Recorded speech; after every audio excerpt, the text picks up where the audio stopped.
The power struggle between warlords Hatch and Lang ends in victory for Lang, who celebrates a day of liberation every year in honor of this. All of Hatch's followers are publicly executed, and those less fortunate are sent to military prisons. The prisons to which the prisoners are sent are more like hard labor. The men work in the quarry, and each of them has an iron mask over his mouth that allows only liquid food, no talking, no eating, no breathing with their mouths.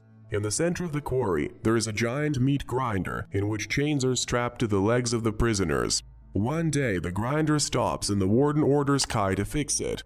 A new prisoner is brought to the quarry, and while all the guards are busy, one of the prisoners tries to start a riot, but another starts up the crusher and the chain pulls the rebel in. The newcomer looks around and, signaling to the sniper, he too begins a riot. The warden starts up the meat grinder again, this time setting up a mode that should draw out all the prisoners.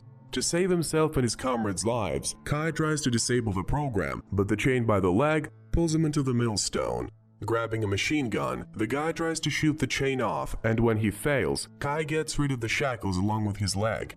Kai wakes up in Hatch's house and discovers he's wearing a prosthetic leg. The warlord removes Kai's mask and tells him that he has been fighting Lang's prisons for years, and now he needs the ex-convict's help.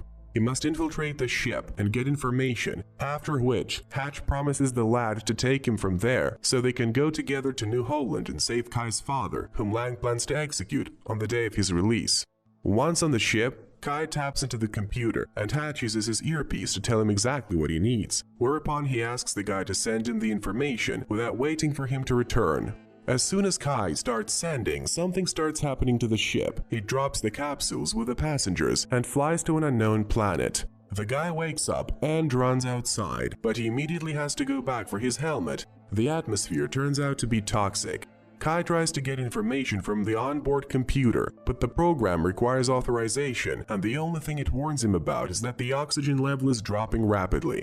Oleander, the commander of the main ship, contacts the survivors. He asks everyone to gather at the crash site. Kai steps away from the shuttle and tries to contact Hatch.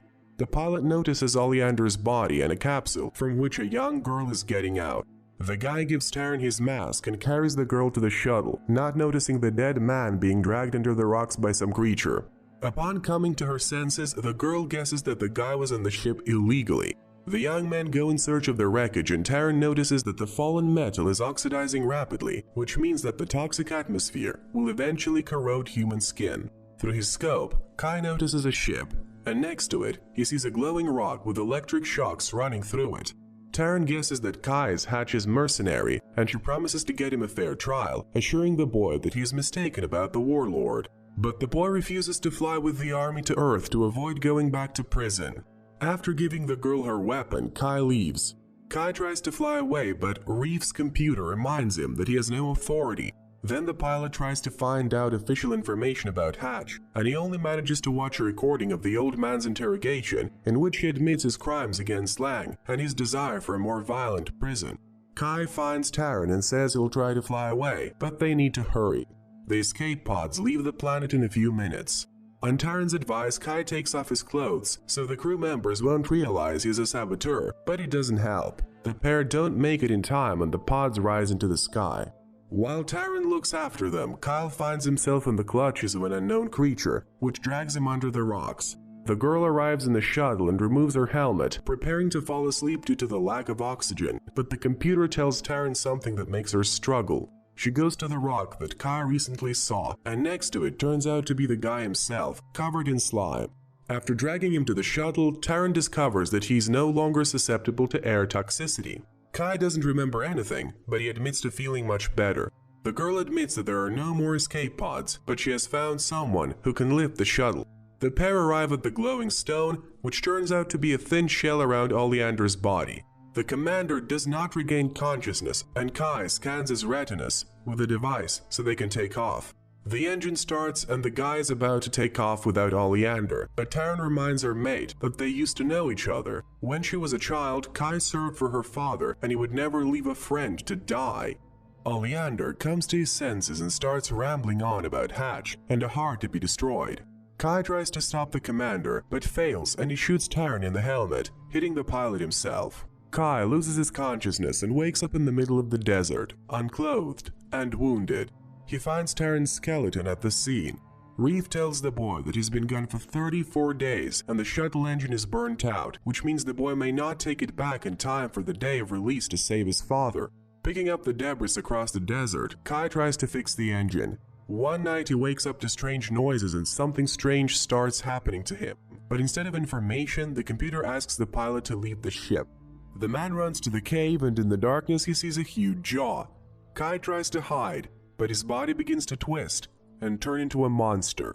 Everything repeats. Kai wakes up already in normal form, only this time he remembers what happened and taking the axe, the pilot asks Reef to help him get rid of the creature inside. Kai is afraid he won't have time to start the shuttle before release day, but the computer tells the guy that he is too late. Release day was celebrated 2 days ago, while he was passed out. 3 years pass. All this time, Kai has to get along with the monster inside, and the guy's only entertainment is nightly flights or fireflies. When Kai returns from one of these shows, he realizes the fence is broken and traces have been left around the shuttle. From Reef, the boy learns that whoever broke into his house stole Terran's picture. The computer examines Kai's condition and discovers that it is similar to Oleander's. The only difference is that the commander is permanently turned into a monster, while Kai is turned from time to time. According to Reef, if they had samples of Oleander, they could try to overcome the anomaly. To do this, the computer suggests that Kai die, leave this body in order to be reborn in a new one, as happens every time he mutates. Kai realizes that this is his only chance, and at night the guy braces himself outside, baiting the monster. When the monster arrives, Kai emerges from the darkness and destroys it. Reef analyzes the tissues and confirms that they are an exact match to Oleander's. He's the one who keeps attacking Kai. In a conversation with the computer, Kai mentions biology and Reef asks permission to talk to him about Terran. After getting consent, the intellect lets Kai listen to a recording of the night the commander shot the girl in the helmet, and the guy learns that Terran is alive. Besides, if Kai finds the heart Oleander screamed about, his torment will end. Kai reworks his virtual friend, so he can go in search of the heart with him. The boy's going to go where Reef thinks Terran is gone. The travelers go through the entire desert and find tunnels. Reef helps his buddy scan them, but accidentally turning on a loud noise wakes up the computer to a terrifying creature that pounces on Kai. The pilot finds a wall with Oleander's head sticking out of it and Kai's own head. It is the heart Reef was talking about. The guy gets rid of the Oleander and goes to the place where Reef last fixed Terran. Finding traces of the ship's launch, Kai is happy to realize that the girl is alive and managed to fly away. Kai brings his old prosthetic limb with him from the tunnel, and he finds a grenade in it. At that moment, burned capsules start falling from the sky, and Kai tries to figure out what's going on. Reef again shows him information about the prison that Lang's army is supposedly creating, and Kai realizes that what Hatch really wanted was to take over. A shuttle hovered over Kai, and after a few minutes the guy sees Hatch. The old man tells the mercenary that he just got his notes and is very surprised that they're several years long. 20 minutes have passed since the pilot went to the ship for information. Hatch knocks Kai out, and when he opens his eyes, Terran is in front of him. The old dictator demands the mercenary's data from the ship, threatening to destroy the girl, but Kai realizes that Hatch needs the information to take over the prison. Even though Kyle tells him where he hid the data, Hatch's guard still removes Terran's mask. The old man himself finds the package and decides to get rid of the witnesses, but instead he detonates the bomb that Kai had prepared for him. Kai mutates and turns into a monster. He smashes his computer and attacks Terran, but the girl manages to shout at her friend and he returns to his normal state. Hatch turns out to be alive, and Baki takes revenge on Kyle for not giving him power over the planet, which turns out to be a prison, thanks to the strange flow of time. This time, Kai manages to summon the monster without losing his mind, and he fights off the old man.